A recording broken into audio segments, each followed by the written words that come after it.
Hello and welcome to Unacademy, a one stop destination for the English medium civil services aspirants.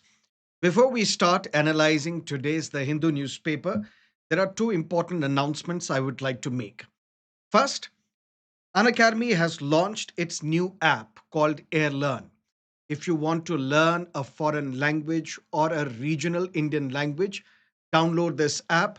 I have been using this app for the last 6 months now, and I'm in love with this app, particularly if you are an aspirant of Indian foreign services. Maybe some of the students struggle as to what should we include as hobbies in the DAF. You can include that we are learning foreign languages, particularly Spanish, Japanese, or any other foreign language. So give it a try. Beautiful app, much, much, much better than Duolingo if you have been using it. That's number one. Number two, this year's biggest scholarship test is being conducted on the 26th of October. There are two slots you can choose from. First is the 11 a.m. slot, and the second is 5 p.m. slot. Attempt this test so that you can understand where do you stand in this competition, because these tests are being attempted by lakhs of aspirants. And who knows, if you score well, you can win MacBooks, smartwatches, iPads, so on and so forth. Let's get started and discuss today's newspaper, the Hindu newspaper. There are five topics that we have to discuss in total. Let's look at topic number one, written by former National Security Advisor, Mr. M.K. Narayan. According to the author, India's foreign policy is facing a lot of challenges. According to him, our foreign policy experts are still steeped in the 1930s, 40s, 50s. And he says it is time that we adapt our foreign policy to the new realities of the time. He cites few examples, and let's discuss all these examples. The Gaza peace settlement, October 7, few years ago, terrorists from Hamas crossed the Hamas Gaza Israeli border, took civilian hostages, including women, children, elderly as well. And then it led to a full blown war between Israel and Hamas. There was also an accusation against Israel that it is resorting to genocide in Gaza. Humanitarian crisis, long story short, a full blown war between Hamas and Israel along Gaza, which also led to the displacement of millions of citizens.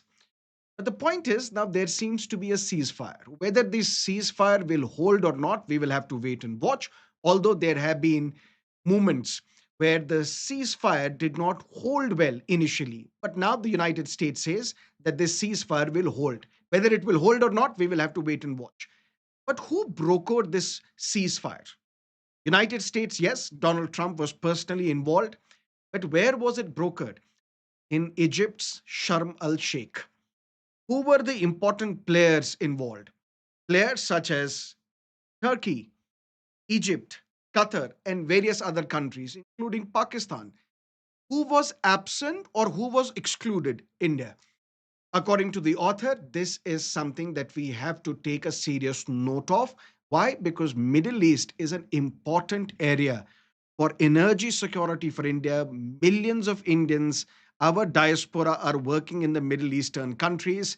This is a very important region of the world, and we cannot be absent or excluded from this region. But if we are absent, we have been excluded. Which means, according to the author, we are fast becoming irrelevant in the politics of West Asia. That's problem number one, specific to West Asia. Let's come back to our neighborhood. Gen Z protests, or Gen Z revolution as we call it in Nepal, which led to the resignation of the government ministers. Some ministers were lynched as well. Initially, these protests were against the ban on social media by the Nepal government. Then it quickly spiraled out of control. And then these protests were against the nepotism, because the young generation, the youth, the Gen Z as we call them, they looked at the sons and daughters of the political class in Nepal and found them that they are living lavishly while there is unemployment. there is a price rise in Nepal. And then there was this revolution, the government was overthrown, and we were taken by surprise. Whether our intelligence agencies were aware of what is going to happen in Nepal, that's problem number one. Number two, either India was helpless or a mere bystander as to what was happening in Nepal, which, according to the author, means that we are becoming irrelevant in our neighborhood as well. Not just that, look at what has happened because of these protests. In Nepal, we were taken by surprise, according to the author, or now we are a mere bystander as to what is happening in Nepal. So we are being excluded from our neighborhood. We are being excluded from what is happening in the West Asia. But who is occupying our space? If there was a space for us, who is occupying that space? Some countries which are enemies of India, inimical to the idea of India. For example, Turkey, which played a very important role in the recent India Pakistan conflict in the aftermath of Operation Sindoor, where Turkey openly sided with Pakistan. Turkey is now occupying that space. On top of that, Saudi Arabia and Pakistan, they have signed an agreement known as Strategic Mutual Defense Agreement, which in simple terms means that if there is an attack on Pakistan, it means an attack on Saudi Arabia. If there is an attack on Saudi Arabia, it means there is an attack on Pakistan. That means then both the countries will come together and support each other militarily, diplomatically as well. Although there are reports which say this has been targeted at Israel because Israel launched an attack on Qatar and later on apologized as well. Because in that house, in that establishment, it was alleged that Hamas fighters or leaders were housed, and Israel mounted an attack, violating the sovereignty of Qatar, attacked that establishment. This was a wake up call for the Middle Eastern countries. They thought if Qatar can be attacked, so can we. And that's how Saudi Arabia decided that now we cannot trust United States in providing a security. We need someone else to provide a security, which may be Pakistan. And that's how they signed Strategic Mutual Defense Agreement. Qatar has now become the only country which has been bombed by both Israel as well as Iran, the sworn enemies of each other. So a lot of things are happening in Middle East, in different parts of the world, the Russia-Ukraine conflict, in our neighborhood. Look what happened in Bangladesh. There is a change in the government. Sheikh Hasina was ousted. She took refuge and shelter in India. We had placed all our eggs in one basket of Sheikh Hasina without realizing what if tomorrow the government changes in Bangladesh and we will have to then deal with a government which is not sympathetic to India. And now we see the rise of Islamism in Bangladesh. We see the important stakeholder Pakistan getting involved in Bangladesh, the Jamaat Islami of Pakistan getting involved in the internal affairs of Bangladesh. So in our neighborhood in Bangladesh, the head of the interim government, Mohammad Yunus, is making frequent attacks on India. He made an attack on India from the soil of China as well. And China is an important player in our neighborhood as well. Amidst all this, there is a crisis between Afghanistan and Pakistan as well, something that we have discussed a couple of days ago and something we will discuss again briefly today. According to the writer, we may feel that what Afghan Taliban has done to Pakistan by bombing some of the cities of Pakistan, this may be retributive justice. But according to the writer, it is short sighted. Because since Field Marshal Asim Munir has taken former control of Pakistan, because we say other countries, the state has army, but in Pakistan, army has a state. We have never witnessed since its independence, since the establishment of Pakistan, for majority of its time, it is ruled by the military generals, whether it is Ayub Khan, whether it is Ziaul Haq, whether it is Parvez Musharraf. Even then, the army chiefs were not directly negotiating with the foreign heads. And now we have seen Field Marshal Asim Munir meeting at least three times Donald Trump. It is as if the face of the government also is Asim Munir. And Asim Munir has been vocal in saying that Kashmir is our jugular vein. It is an unfinished agenda of the partition and we need to take it back. It is now actively exporting terrorism unabashedly and is getting the support of the Western countries as well. Western countries, in the sense that although all the countries of the world, majority of the countries of the world, condemned the Pahalgam horrific attack, but very few countries openly supported India on Operation Sindoor. And ultimately, then what happened? A ceasefire was announced between India and Pakistan. Although we say that it was the DGMO, the Director General of Military Operations of Pakistan, who had requested and begged for a ceasefire, but Donald Trump seems to be taking the credit of it. The point is that since Asim Munir has effectively taken over the reins of power in Pakistan, the threat for Pakistan, the threat that Pakistan poses to India and the region has gone up significantly, according to the author. And this raises important foreign policy challenges.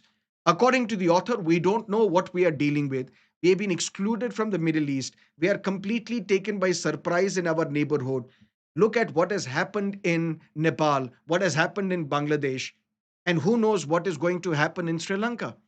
Although on Sri Lanka, we may say that right now the relationship is better, but China always is ready to muddy the waters. There was always an allegation against China that it is resorting to debt trap diplomacy.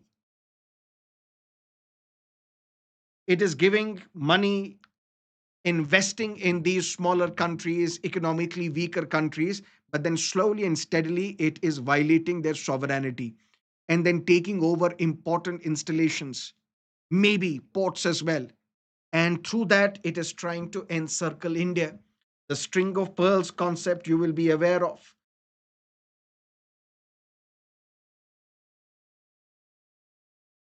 And we need to understand that China is now slightly different in its approach. It is expansionist, it wants to expand its territory, but now it is also expanding its influence. Influence how? Not only through China Pakistan economic corridor, not only through the maritime Silk Route or maritime Silk Road. China is now infiltrating into universities. Chinese agents are infiltrating into universities, research centers, and cyber threat from China is on another level. So we have to be absolutely wary of what China is doing. It's not only expansionist in its territorial ambitions, but it is also expansionist in terms of its ideology by infiltrating into universities, research centers, and the cyberspace. And at a time when United States is fast becoming irrelevant in our neighborhood, it has decided under the leadership of Donald Trump that we are not here to fight other countries' wars. American first ideology of Donald Trump, MAGA campaign, Make America Great Again. And how can we make America great again? By not getting unnecessarily involved and fighting wars of the other countries, we will focus on America. So if United States influence is waning much across the world, then it is eclipsed. This influence is eclipsed by the rising China, which is expansioning and at the same time it is expanding its ideology. This is where the author talks about an important phrase which is attributed to Thomas Jefferson, although it is argued that he has not ever used this quote.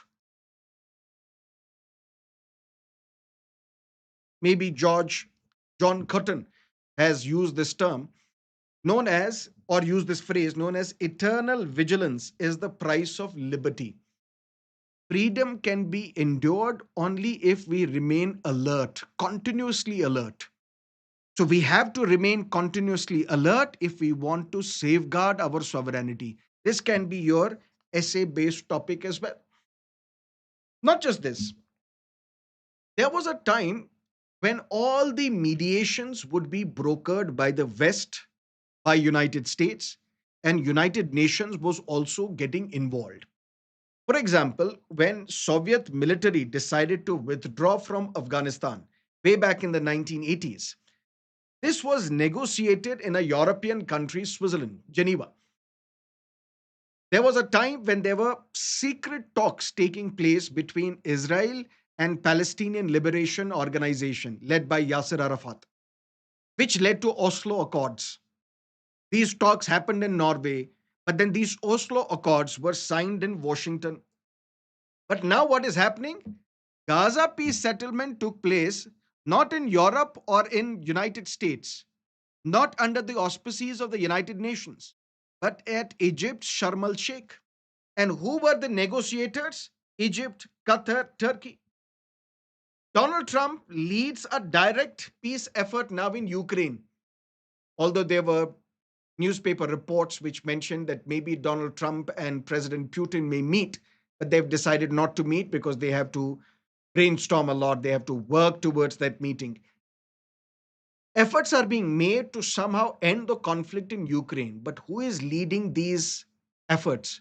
Yes, Donald Trump, but smaller countries as well. Turkey, UAE, a smaller country, Abu Dhabi, it has had so many deals where humanitarian aid was pushed into Ukraine, where civilian prisoners were exchanged by Russia and Ukraine. And these talks were brokered by a smaller country called UAE. Qatar is getting involved, Turkey is getting involved, Egypt is getting involved, not the European countries. And then when it comes to United Nations, we have seen that United Nations role has been declining. In the post Second World War, United Nations as a body, as an organization, was set up to ensure that there is no third world war. But fast it is becoming irrelevant. It's for another day we will discuss how the structure of United Nations is a problem, why we need to expand the United Nations Security Council, why we need to empower more and more countries in Asia and Africa with the veto power in the United Nations Security Council. But long story short, UN is becoming irrelevant. UN was involved when Soviet Union decided to withdraw its troops from Afghanistan, but now it is absent. It is absent whether in Afghanistan or in Middle East, which means mediation has now become a new tool for diplomacy. New players are becoming mediators, smaller countries, Turkey, Egypt, Qatar, UAE. European countries have taken a backseat. United States, led by Donald Trump, it is involved in these mediations, but not to the level of what these smaller countries are. Now, mediation is becoming a new marker of global relevance. And even more significantly, power projection. So if you want to see whether a country is powerful or not, you just have to see whether this country is involved in mediating for the resolution of conflicts. So now mediation is being viewed as projection as well as becoming relevant in contemporary global politics. And that is why there is a practice question for you on your screen. Critically examine the need for India's foreign policy to adopt a proactive mediator role in contemporary global conflicts. We can never afford to stay out of what is happening in Middle East and in global conflicts where India's interests are at stake. We cannot become irrelevant if we want to become a Vishwaguru. We cannot become irrelevant and stay excluded when our interests are also at stake, whether it is in Middle East or it is in our neighbor. And for that, foreign policy will have to be adapted. Our foreign policy experts need to adapt to the changing global realities. That's the crux of this article written by Mr. M.K. Narayanan. Right? Let's come to topic number two. We need a law to protect domestic workers. In January this year, the Supreme Court directed the government of India that you should enact a comprehensive law to protect the interests of the domestic workers. The Supreme Court also directed the formation of a committee which will submit its report in 6 months as to what steps and how these steps should be taken to protect the interest of the domestic workers. We don't know what has happened to that committee.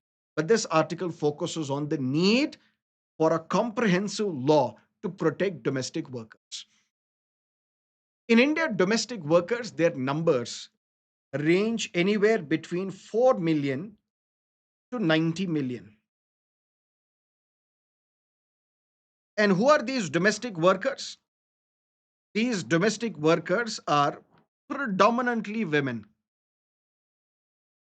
and predominantly they come from the weaker sections of the society: Dalits, tribals, as well as minorities. And they are also facing harassment. They are also facing confinement. They are being confined into their homes. Their rights have been violated. In fact, in January this year, when the Supreme Court directed the government to enact a comprehensive law to stipulate the rights of these domestic workers, it was on the basis of a petition where a tribal girl from Chhattisgarh was confined by her employer. What are the challenges faced by the domestic workers in India? If there are domestic workers working in your homes, home is a private space. We can, as a government, we can inspect factories, industries, public establishments.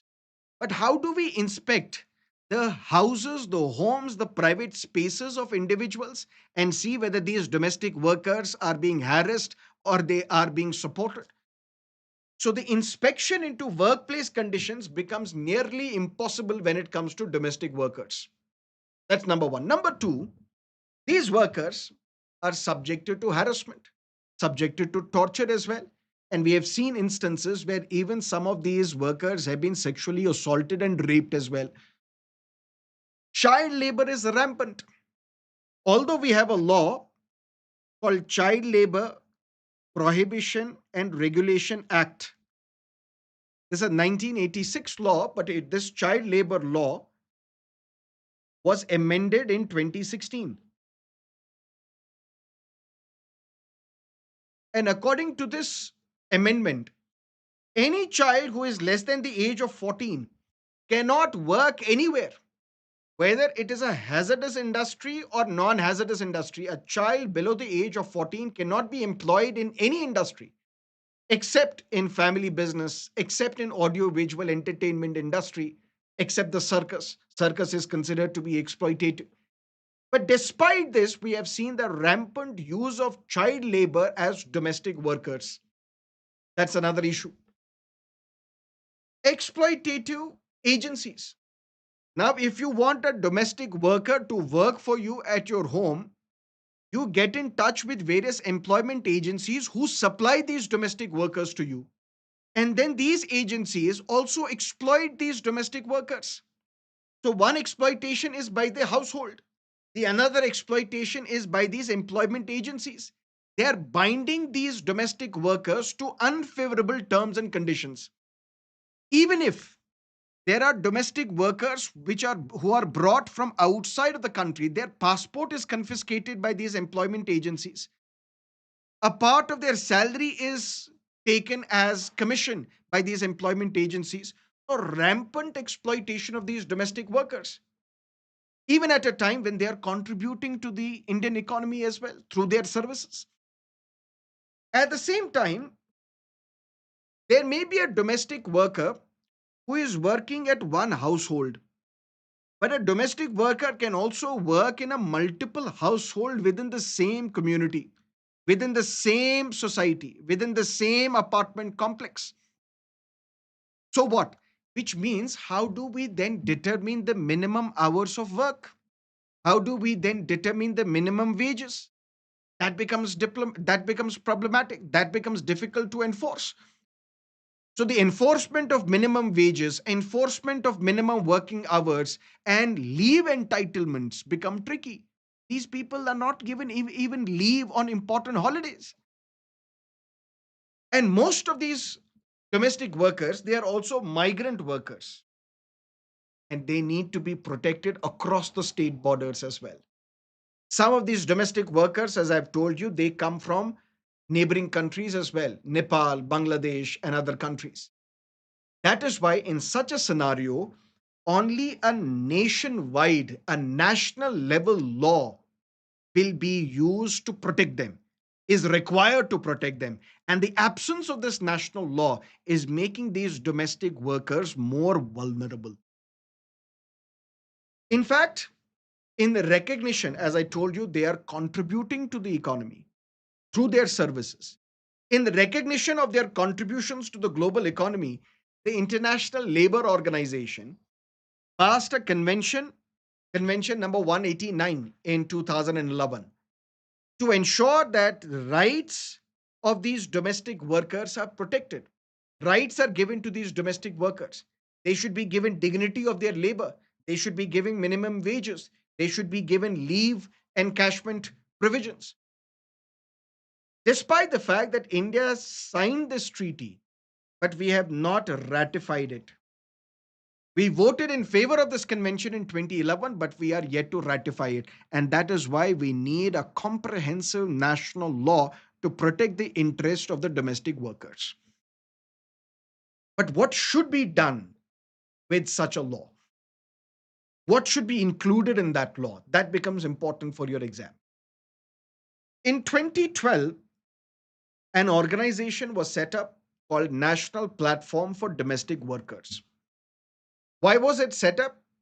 Specifically to ensure that a comprehensive central law is passed, central legislation is passed to protect these domestic workers. In fact, this organization had also drafted a bill called Domestic Workers Regulation of Work and Social Security Bill in 2017, but this bill has never become a law. What we need this bill in the form of a law passed by the parliament. But what should be included in this bill? Listen to me carefully. For example, as an organization, we have employees, and employees have certain rights, certain privileges, whether it is insurance, whether there are leaves, leave encashment, incentives, overtime. Employee and employer relationship is defined by the legal contract.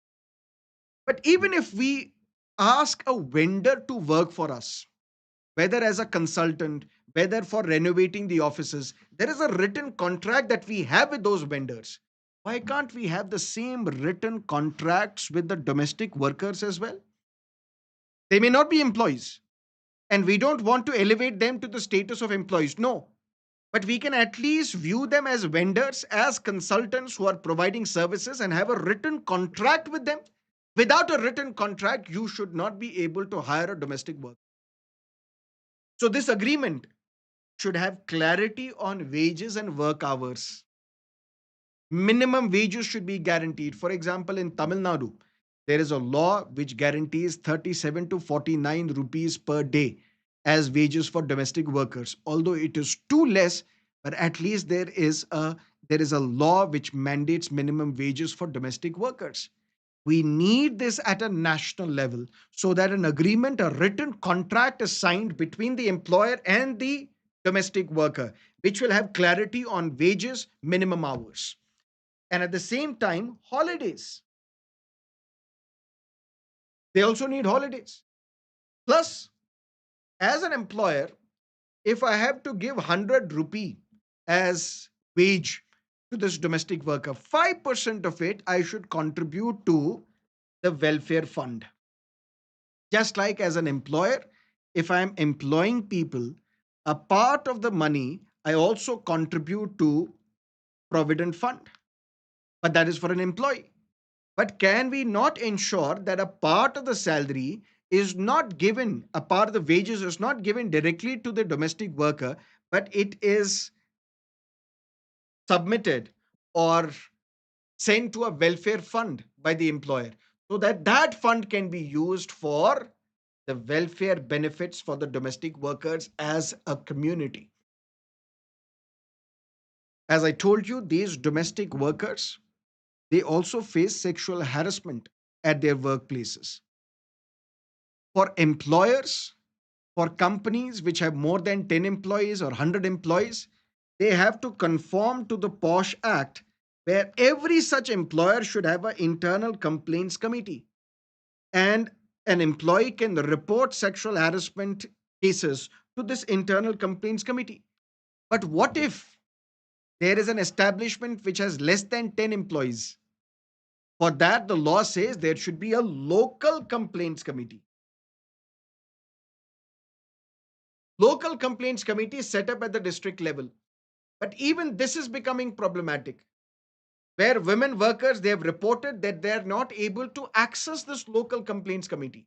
That is why there is a recommendation that this local complaints committees must be set up at panchayat and urban local bodies, not at the districts, at panchayats and urban local bodies, so that these are easily accessible to the domestic workers and they can file complaints of sexual harassment at their workplaces before these committees. That's how we can ensure a better humane conditions of work for these domestic workers. And that is why there is a question on your screen for practice. Examine the need for a comprehensive national law to protect the domestic workers in India, assess the adequacy of the current legal policy framework, suggest key features and enforcement mechanisms a national law should incorporate to ensure decent work standards while upholding household privacy.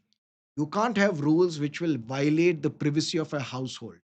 You can't subject this household to enormous scrutiny by the state, thereby violating their privacy. So we have to balance decent conditions of work for domestic workers without violating their household privacy. Suggest, write an answer, submit to us, and we will evaluate. Any questions as of now? Let me check if you have any questions.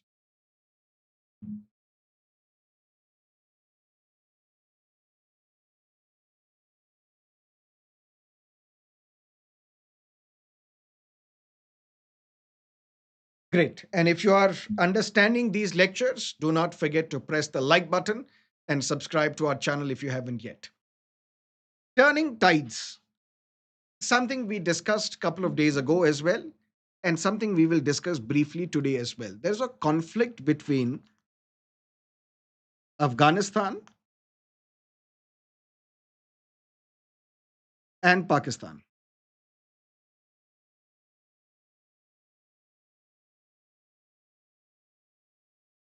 On this conflict also, now there is a ceasefire.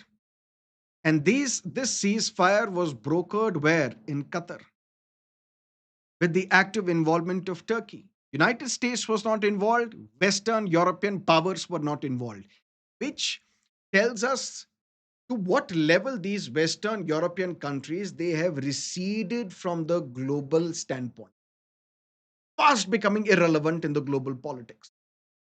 But the point is, Taliban, which was ousted out of power when United States waged its war on terror in 2001. Initially, from 1996 onwards till 2001, Taliban was controlling a large area of Afghanistan. It was not ruling the entire Afghanistan because Afghanistan is a tribal country. There are different tribes who are inhabiting Afghanistan. It's not only the Pashtuns who are in the majority, there are Tajiks as well, there are Uzbeks as well, there are others as well, there are Hazaras as well. So it's a tribal country. Even then, Taliban, which was dominated by the Pashtuns, it controlled vast areas of Afghan territory between 1996 to 2001. Then came the 9/11 attacks, and then what we entered into a phase where United States President George Bush said, either you are with us or against us. You can't stay neutral. Initially, United States asked Taliban that hand over Osama bin Laden to us because Osama bin Laden is the mastermind of the 9/11 terror attacks.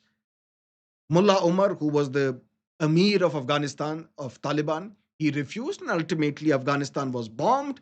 Taliban was thrown out of power. But then, in a dramatic move, 2 decades later, in 2022, Taliban recaptured Afghanistan, and United States had to flee.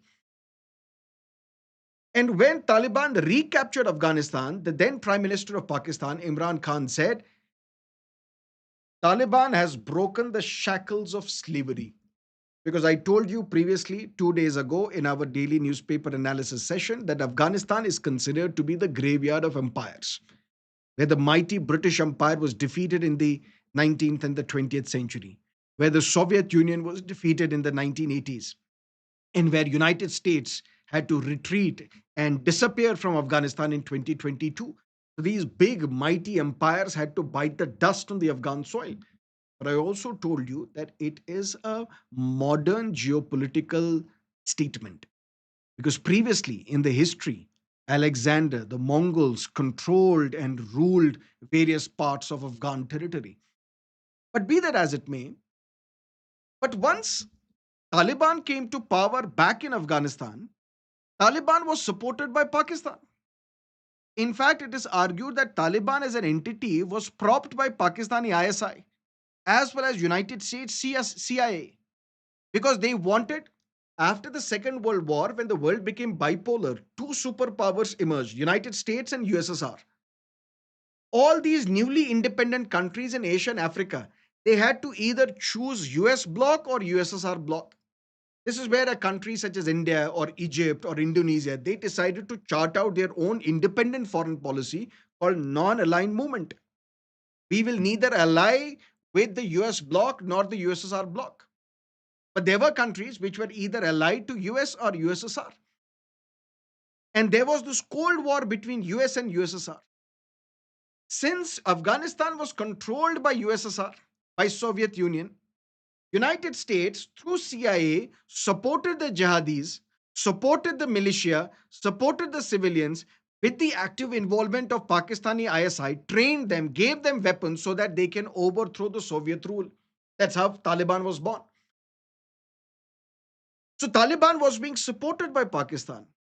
And when Taliban recaptured Afghanistan, Pakistan thought that now we will have a free hand in Afghanistan. But they failed to realize that previously the relationship was that of a patron and client. Pakistan as a patron, of Taliban as a client. But now, once Taliban has captured power in Afghanistan, now it's a state. It's not a patron client relationship anymore. It is a state to state relationship. State of Pakistan, state of Afghanistan, led by Taliban. And then there is an entity called TTP, Tehreek-e-Taliban Pakistan, which is ideologically closer to Taliban, ideologically aligned with Taliban, but organizationally it is different. It does not have the same hierarchy, it does not have the same organizational setup. TTP is different, Afghan Taliban is different. TTP wants to implement its own Sharia rule in Afghanistan, in Pakistan. It wants to overthrow the Pakistani state. And that is why we have seen increase in the terror activities led by TTP in Pakistan. And Pakistan thought that this Afghan Taliban will stop supporting the TTP or will at least rein them in so that these TTP elements do not impose terror activities on the Pakistani soil. But that didn't happen. Pakistani Taliban, which opposes Pakistan's merger, the tribal areas which were being merged with the Khyber Pakhtunkhwa area, the TTP is opposed to that. TTP wants the strict Islamic code to be implemented in Pakistan. And they also want the release of these prisoners, all of which is being opposed by Pakistan. This is the conflict between Afghanistan and Pakistan now. Durand Line, which I told you previously as well, it was signed between the British India and the Emir of Afghanistan in 1893. But after that, successive Afghanistan governments, they have rejected this Durand line, this line which separates Pakistan from Afghanistan, saying it is a colonial imposition and we will not accept this. That's another bone of contention in the relationship between Afghanistan and Pakistan. And then what may have angered Taliban more was there were two things. One, the Afghan refugees were then asked to go back to Afghanistan by Pakistan. So they were refugees of Afghanistan in Pakistan. They were expatriated back to Afghanistan. This angered Afghanistan. And at the same time, what angered Pakistan was India and its outreach to Taliban. On the 9th of October, when in Pakistani army bombed some cities in Afghanistan, on the allegation that these are the areas where TTP leaders are housed. On the same day, Amir Khan Muntaki, the foreign affairs minister of Afghanistan's Taliban, was on a visit to India. And now we have elevated our bilateral relationship with Afghanistan to that of the embassy level. This has angered Pakistan. And now Pakistan is accusing Afghanistan Taliban to be the proxy of India. All this has happened. And at the same time, what Pakistan is doing to Afghanistan is what India is doing to Pakistan. In a sense, we carried out Operation Sindoor, or before that, we carried out attacks on the terror infrastructure in Pakistan and Pakistan occupied Kashmir in the aftermath of the Uri attack, in the aftermath of the Pulwama attack of 2019. Why? Because terrorists are there.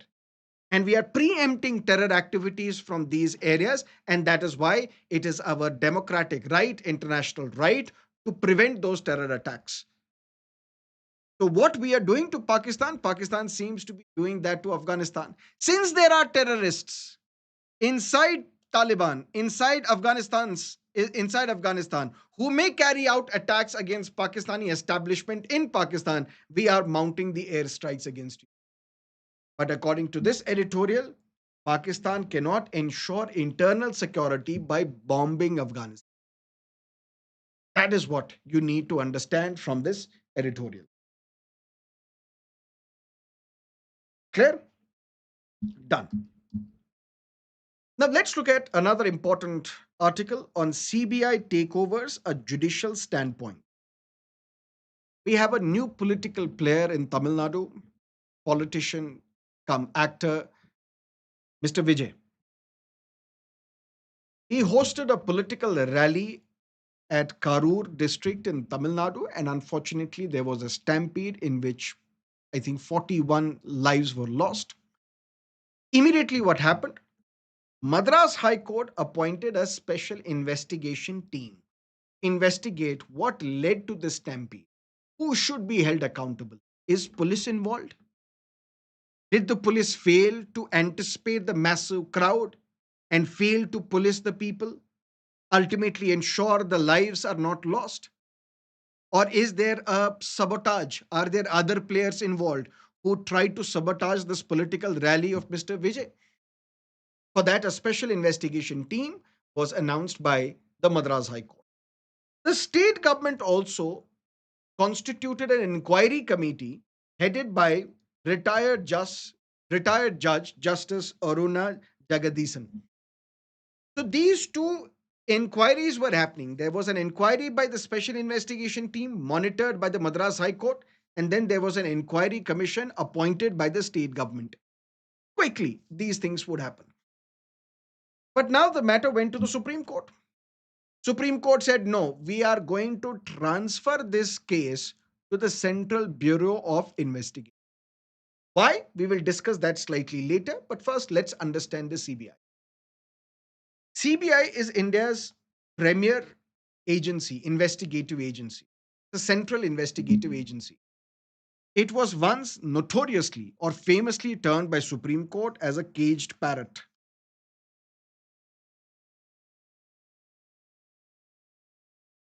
Caged parrot in the sense, during UPA 2, there were massive scams or allegations of massive scam.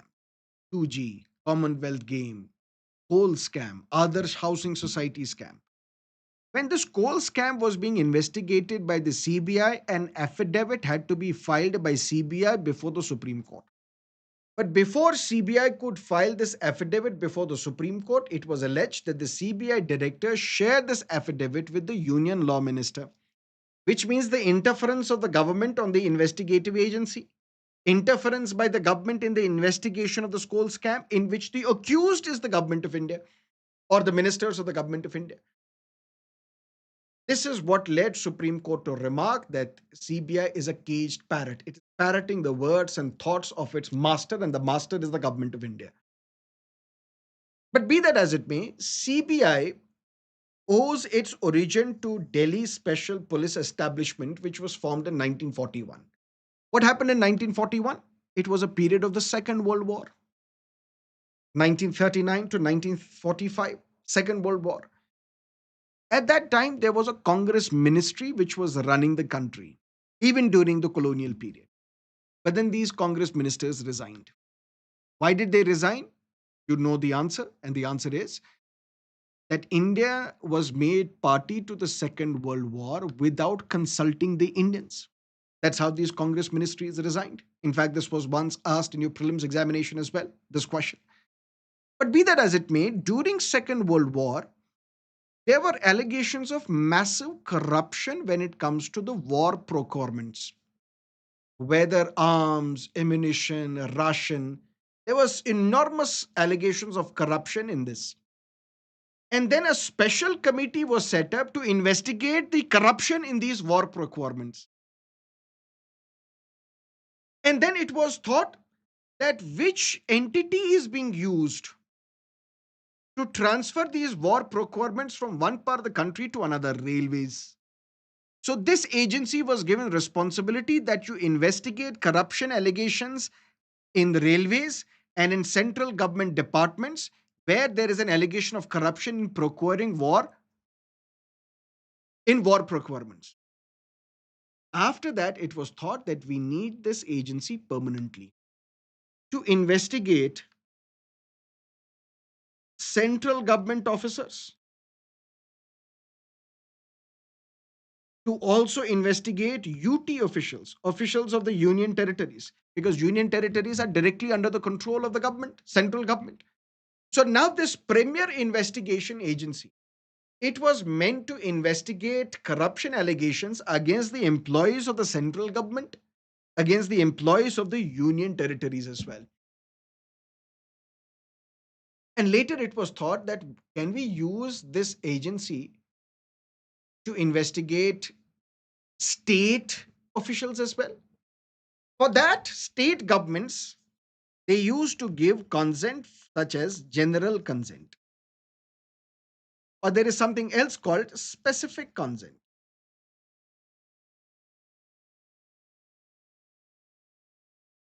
For example, Rajasthan gives general consent to CBI, which means CBI can enter Rajasthan and investigate corruption allegations against the employees which are present in Rajasthan.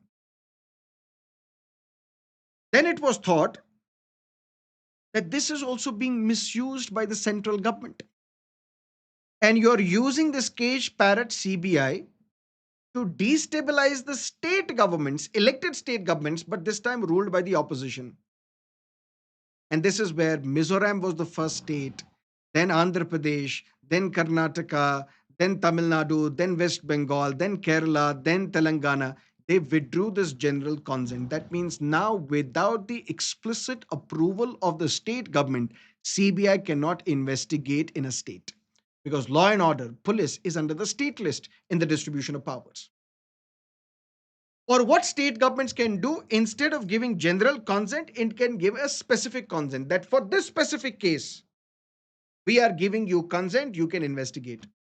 For example, murder cases, for example, various scandals which took place. For example, Arushi Talwar murder case.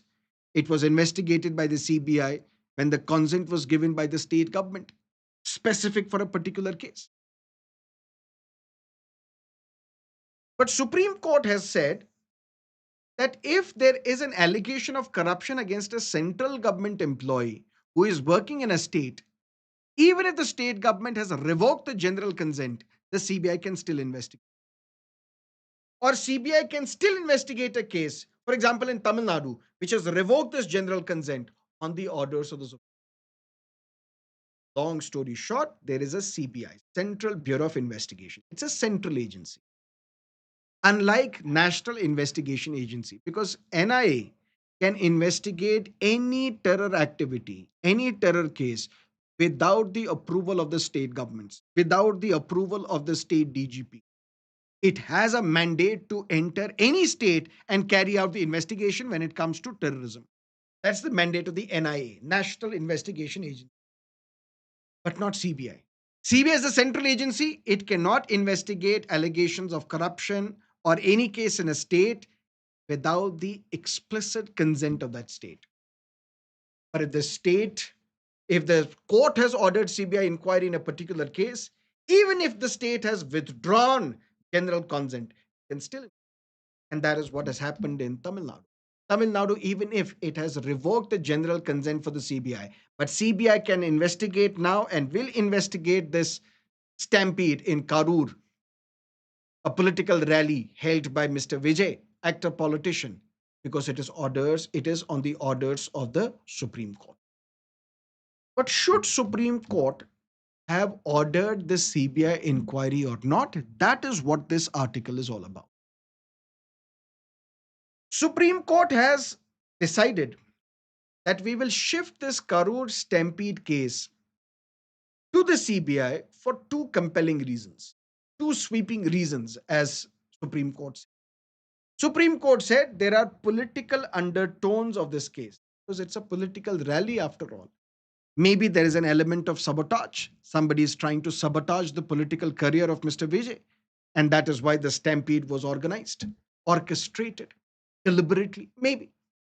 Second, there is a perception that top ranking Tamil Nadu police officers have made comments in a press conference that their subordinates or the policemen, they are not involved at all in this accident, in the stampede. So they are not responsible. That means there is no dereliction of duty.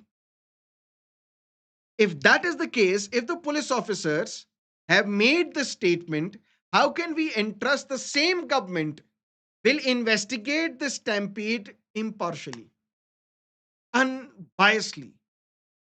That is why, because of these two reasons, Supreme Court concluded that it will create a doubt in the minds of the citizens that this investigation may not be done in a fair manner. That is why we are shifting this case to the CBI. Because of two reasons. There are political undertones of this case, and there is a general perception that the police is biased in its investigation, and we cannot entrust and trust the state from carrying out a fair investigation. But what about the role of the judiciary here? Transferring a case to the CBI can only be a measure of last resort. Supreme Court has said this. In which case, KV Rajendra, the Superintendent of Police, CBCID 2013, Tamil Nadu case. In this case, Supreme Court said, can we transfer a case from state police or state agencies to a central agency, for example, CBI? For that, there has to be a compelling material which should be placed before us. Show us a material on the basis of which we can say, no, this case should be shifted and transferred to a central agency. What should be mentioned in that material? Prima facie, on the face of it, you should place this material before us that there is a systemic failure, which means the state has failed to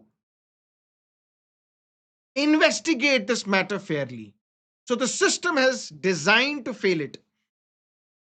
Or there is an involvement of high ranking state officials or politically influential persons who may try to sabotage this fair investigation, who will try to use their influence on this investigation.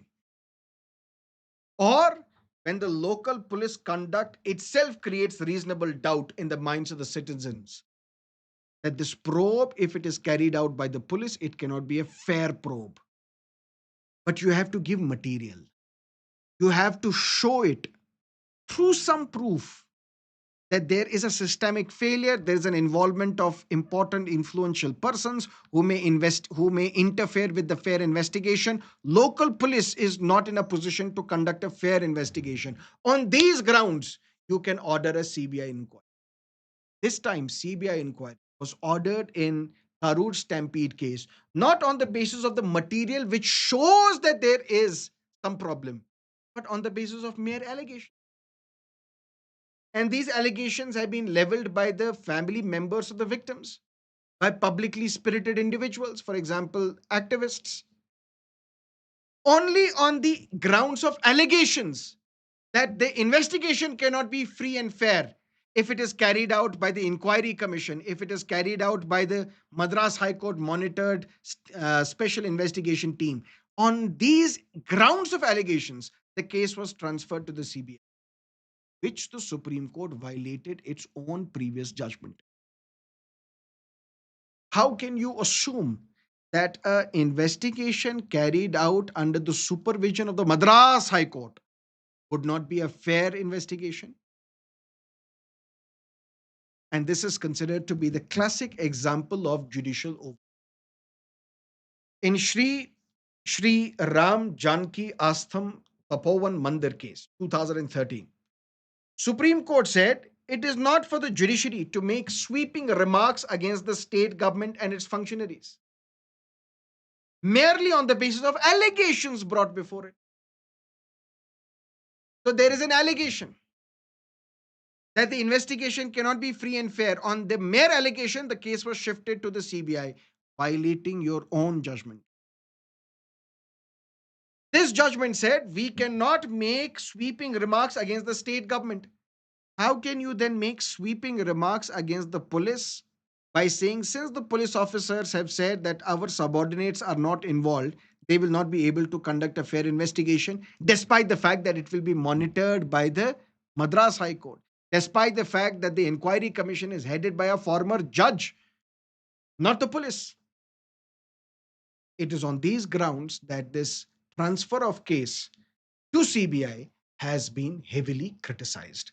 That's what you need to understand.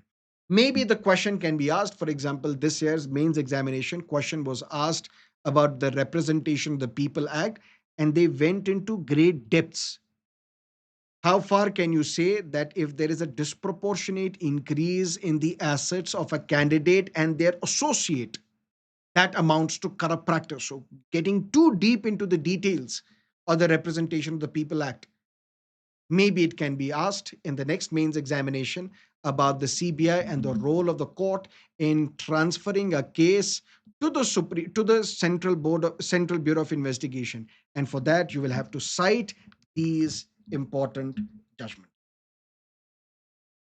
Clear? Done. Let's look at the last topic. Net FDI fell 159% in August, is the RBI data. This is second time in this financial year that more money has flown out of India than the money has come to India. But let's focus on this one. Industrial production, index of industrial production. How the important industries, whether it is manufacturing, whether it is some other industry, how are they performing and producing as compared to a base year? The base year is 2011. How are they producing? On that, there is this index called Index of Industrial Production.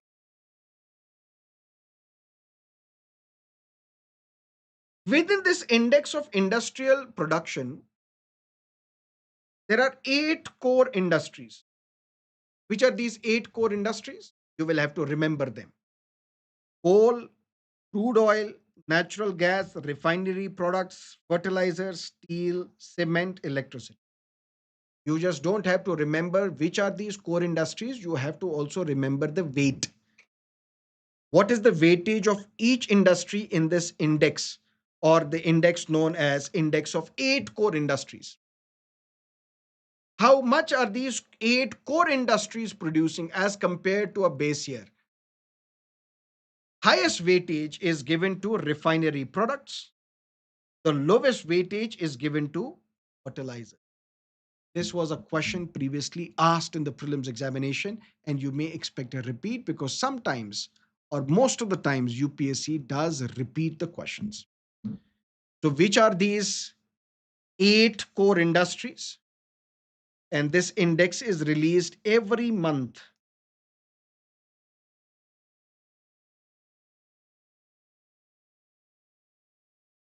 Under the Ministry of Statistics and Program Implementation,